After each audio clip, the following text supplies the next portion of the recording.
So mao ni among ganap karon mga ka-farm. Busy kaayo mi kay nagpalit mi og syempre isda karon. Bali 900 daw ni kay kuan mi magpa-harvest. So tungod akong giingon sa inyo, mas dominant ang among mga ngani sibuyas kay kanang mas dominant ang among sibuyas kay among gituyo kay aron og nay mga activity, syempre. Og diri pod mi amo ni ako ang helper, akong nanay.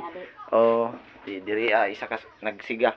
Wa pa man mi proper nga kanang kuan na ami diri galuto sa gawas. Ana among giadan og tubig, inini tubig. Ang isda di gyud to kabaos kay naa siya sibuyas og naay sili. Ana, pero ang atsal wala pa man ni kapamunga gud na atsal, kamatis. So mas pabor gyud kung may mga tanom nga lamas sa atbang sa balay, diba? Ana ra mga ka-farm, update lang ta mo mao ni akong activity karon ni adlaw. Magpa-harvest me. Ana, syempre sagulan nato ng gisabaw bisag duha lang para pag green ha. Sagulan nato og kanang kamunggay plus na isili.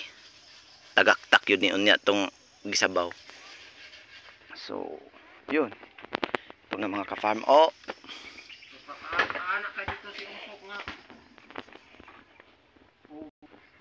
Ano diri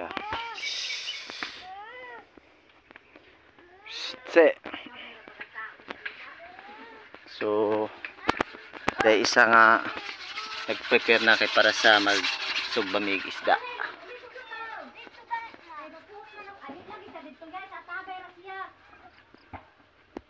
Kini ang na-schedulean karon niya i-harvest. Ano siya mga ka-farm. Nay happy pero di kay dako. Happy. Ana.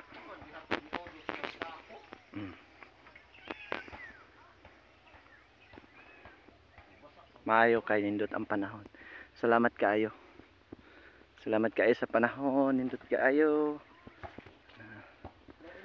So that's it, pansit mga ka-farm. Thank you so much for watching.